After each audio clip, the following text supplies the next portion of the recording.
Hey guys, welcome to the next installment of race modding your Hot Wheels cars. Just a quick review. The two cars that we've done so far, the 55 Chevy right here and the 68 Camaro right next to it. The 55 Chevy was a straight up wheel swap with weight added, and the 68 Camaro was a wheel swap using axle tubes. So tonight I had asked you guys what car you would wanted me to work on, and the majority was the 66 Nova. I think this casting is a little too wide for what the real car is, but it's still a really cool casting. I've done some work with them before. I've used this, I've used the Impala, I've used I think it's a 68 Nova also. It's really cool. And we're going to be doing what I refer to as a chassis swap. And the chassis of choice is this car right here. For me it is anyway. This is a Chrysler 300 FTE car. Came out in the first year of FTEs, which was 2005. I think I've bought all of them. When I go to buy them on eBay now, the price is going up, and I don't know if I've driven that price up or not. But I've already drilled these cars, and I'm going to get into what I'll be doing just in the next clip. But for right now, thank you, those of you who suggested this. It was almost unanimous for the 66 Nova, and it is a really cool car over the Chevelle. Like I said, this is going to be pretty much straight up. And why would you want to do a chassis swap on this car? Well, right there is your reason. I mean, we could do axle tubes on this car and set the wheels out. And hog the wheels out and stuff, but it's really just as easy to just pull the whole chassis out and cut the front grille off, use that. I don't know if we'll use the rear bumper or not. We'll have to see how easy that'll be to fit in there, but yeah, it's a super cool car. I mean, really nice job. It's got the 502 emblem on the side there.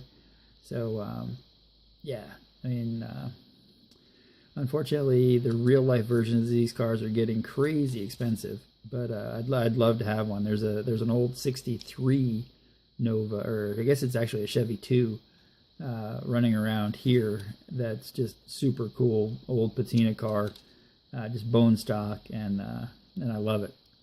But yeah, so I have already drilled these cars, as you can see.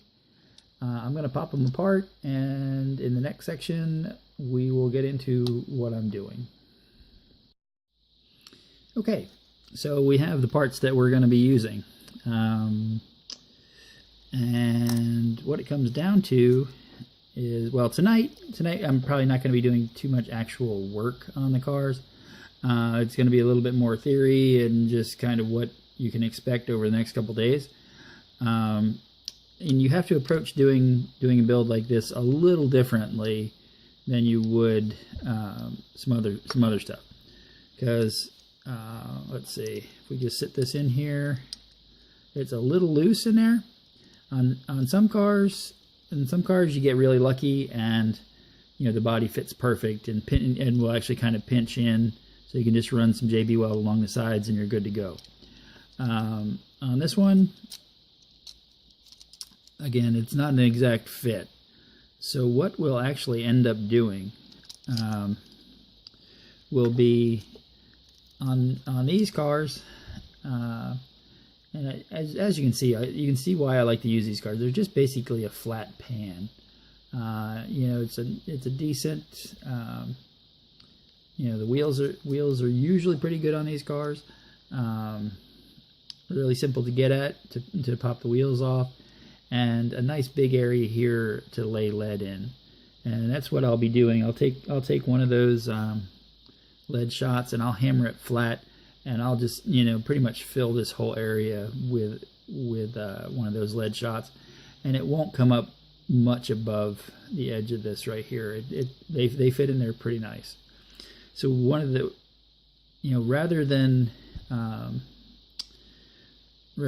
waiting and gluing the axles in and whatnot and gluing the lead in, that's actually will be one of the earlier things that I'll do. Like tonight or before the next video tomorrow, I'll probably hammer the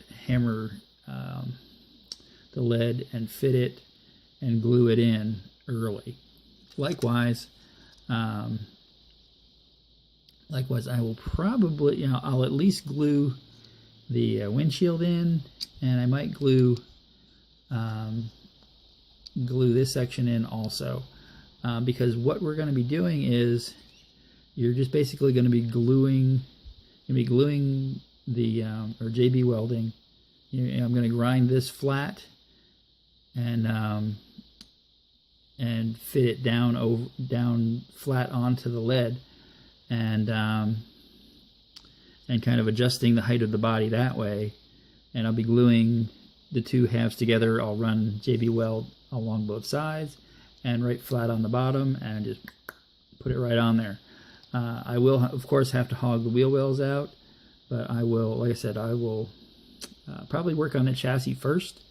I'll probably do that work tomorrow night, and glue these pieces together also, and you know, probably like sand this flat or grind this flat first and then glue it in. But yeah, that's kind of the way you have to think about working on these cars when you're doing a chassis swap. At least to my experience, doing this type of chassis swap, it just seems to work easier to glue them together using this whole area right in here, rather than trying to do something elaborate with using the posts or anything like that. I'll probably just grind the posts down to get them out of the way, to be honest. So that's going to be the approach on this car, and yeah, that's going to be about it. Like I said, I will have to clearance, and I'll have to adjust the wheelbase a little bit. As you can see, the Chrysler is actually a little bit short, so I'm just I'll open up I'll probably just leave the front centered, and I'll open up the rear, and I'll get it sitting down on there. And like I said, it's much easier to see as I'm doing it than me talking about it. But for tonight, yeah, that's probably going to be about it for tonight. I'm going to do a little bonus section on some stuff on some other things that I'll be working on, and yeah. But as far as the Nova, that's going to be it for tonight. It's basically just going to be a lot of gluing and fitting, fitting and gluing and fitting. Yeah, and that's going to be what we do with this old girl. So thanks for watching, and like I said, I'm going to do a little bonus section and throw another question at you guys, and yeah, that's it. I'll be right back.